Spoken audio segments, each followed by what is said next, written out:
to the LitChix podcast. We are Mary Ellen Humphrey, and I am Susan Landrigan, and we're coming to you from the Innovation Studio at Lakeshore Center for the Arts in Westfield, New York.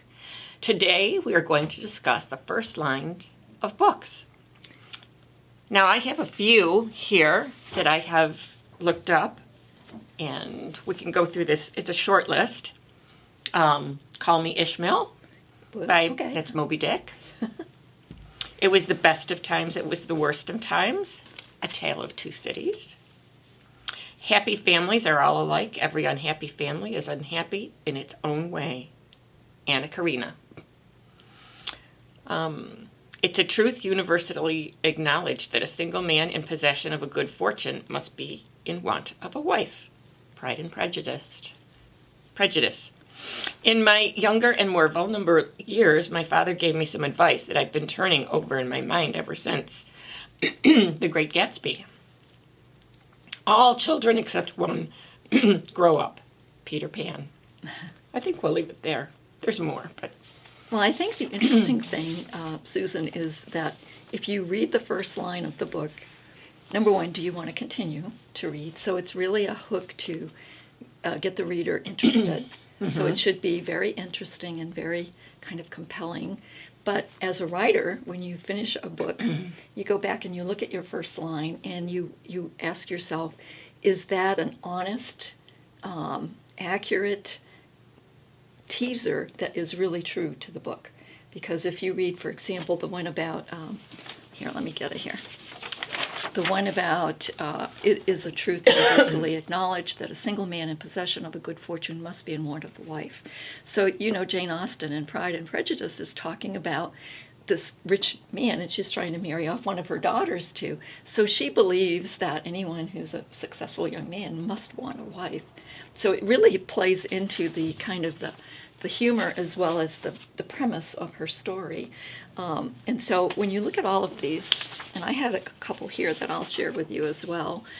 One of my favorite writers, Ray Bradbury, starts off Fahrenheit 451. It was a pleasure to burn. And of course, if you remember back, for those of us in my generation, these were the classics that we read in high school.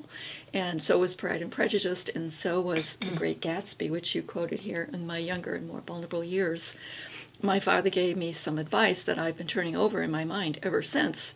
Whenever you feel like criticizing anyone, he told me, just remember that all the people in this world haven't had the advantages you've had.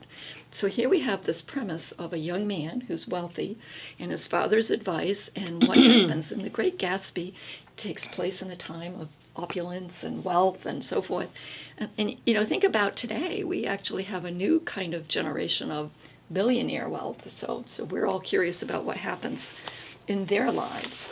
And so when you do write a book as a writer, and these I brought some of mine just to give you an example. Not that I'm the perfect example, but when you are writing a book, your opening line can inspire you as the writer to kind of have this compass of where your book is going. And if you look at these that we've just shown you, they all pertain to the story. And they make you want to read more. Yes, and so there's first lines, first paragraphs, first pages, and then you have the back cover, which sometimes you can pull even from your first page to give you this hook, but it has to also be an honest hook, right? So I have here, for example, a book that I just wrote. And I want to read you the first line, because this is really the heart and soul of this book. Rita Wellstone has a secret. It excites her. It puzzles her. It even scares her a little. And she knows she can never share it with anyone. So here's this woman who is I like to think of this genre as a young adult book for baby boomers. So it's not very long. It's a short novel. Pretty simple, similar to some of the books that we read in high school, but it's fun.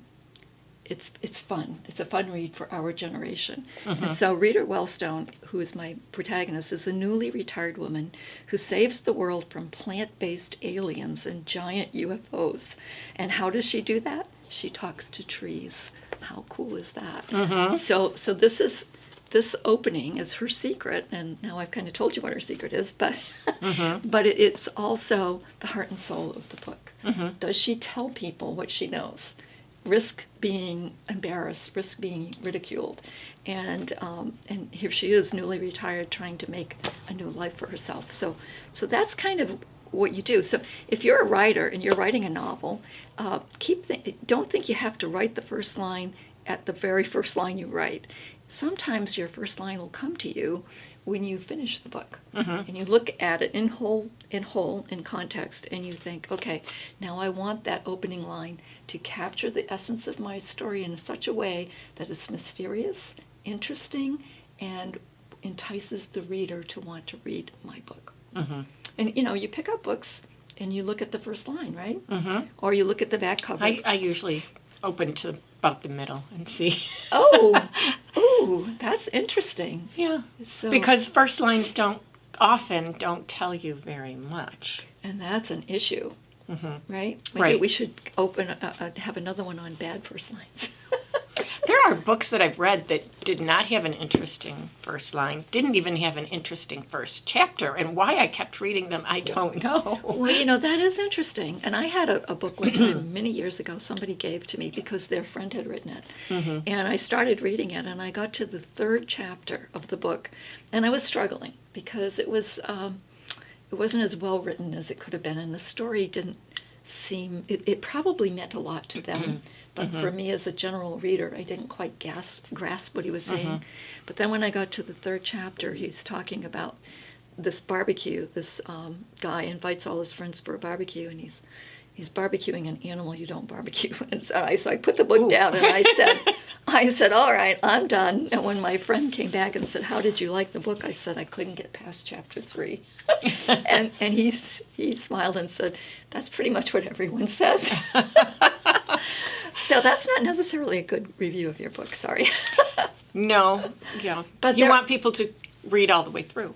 Yes, well, there's a couple of things to think. Some books, not everybody is not going to like every book.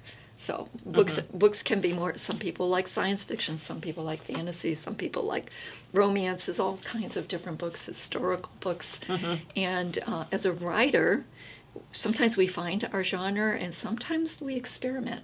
I'm an experimental writer. So this book isn't, I don't know what you'd call it, fantasy, science fiction. It's kind of a hybrid. So I call it a young adult book for baby boomers. I would call it science fiction. Probably, although there is a lot of science in it. So I guess that's true with science fiction.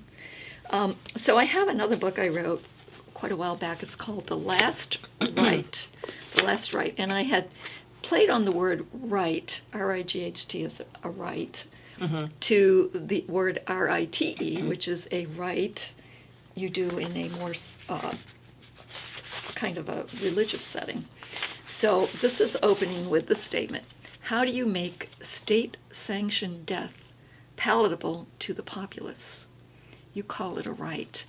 And so this was a book that was written to explore the what if we did have euthanasia and all those kind of things to sort of solve some problems.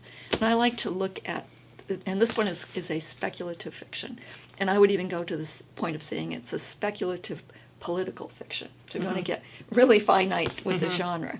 And I have another one that I wrote years ago, similar to this, and this one is about a world where currency is no longer used and you can't buy or sell anything without your state identification number, your SIN.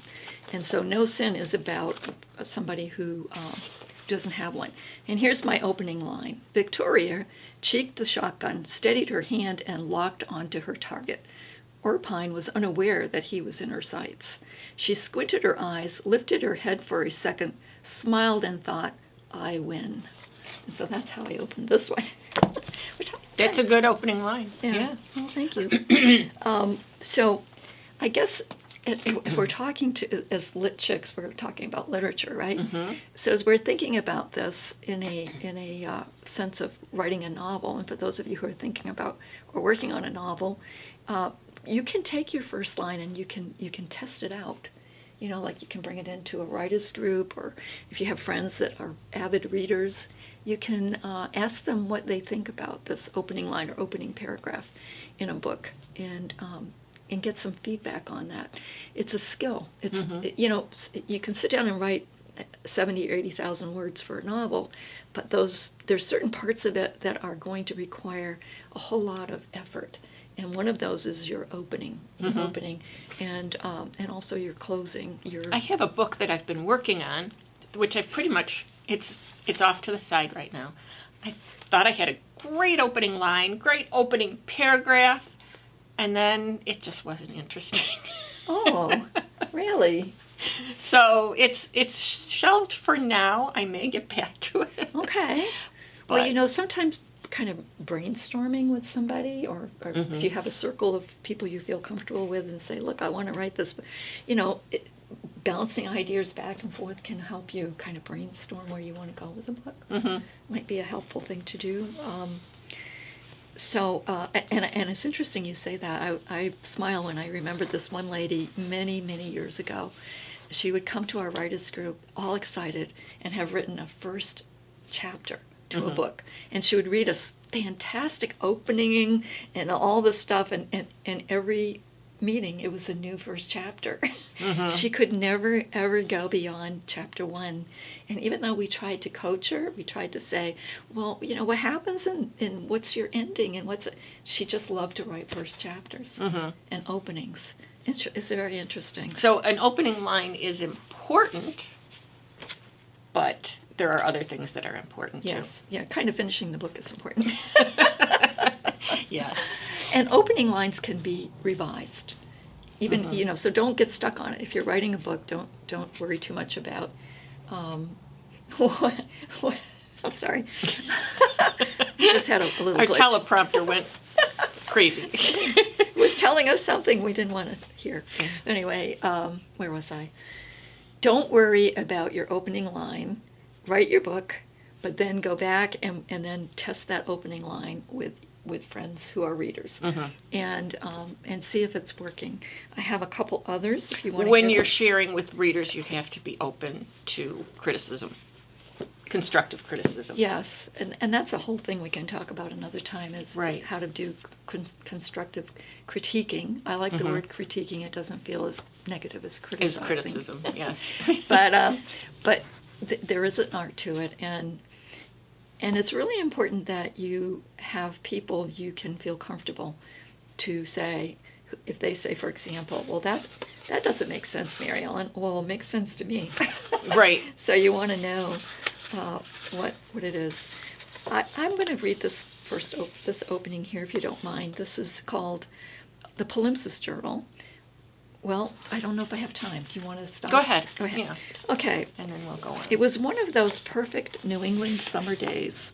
The sky was a deep azure with the sense of endlessness, like eternity, and the face of God peering into the world of mankind. Time seemed to slow, to almost come to a standstill. In moments like these, you forget that the seasons change, and the wind and rain and snow will fall again, that Mother Nature will exert her fury and force onto the face of the land and into the face of its inhabitants. For now, for this moment on this day, it was beguilingly tranquil. Bad stuff is coming. So there you have it. All right, so let's go on to our word for the day. Let's do that. Our word for the day is bamboozle. Bamboozle. That's a I like that fun one. word. Yeah. To Say it to fast. bamboozle is to deceive, trick, or confuse someone. And I think a good mystery Yes. has some bamboozling in it. Yes, it does. And you do want to have surprises. In And your conflict. book. Yes, Yes. conflict, surprise, challenges. Bamboozle sometimes feels like a little bit like teasing. Misleading, but then coming back to... Oh, today is April 1st. I know, you picked a good it's word. April Fool's Day, and that's when everybody tries to bamboozle everyone. Excellent. Absolutely. Absolutely. So I guess we can put that into our books. Bamboozle. Bamboozle. I'm going to go yes. home and bamboozle for a while. See what I come up with. I haven't done any bamboozling today. Well, maybe we have. We just Didn't realize it. Oh, well, thank you for spending time with us today. We value your feedback, and we'll see you next week. And let me just say, before we completely close, we do have our annual literary writing contest. Visit Lakeshore Center for the Arts website and click on the link and send us your story, your poem. We absolutely want to read it. If you want feedback, you just check a box and we'll even send you feedback. So we'll see you next time. See you next time.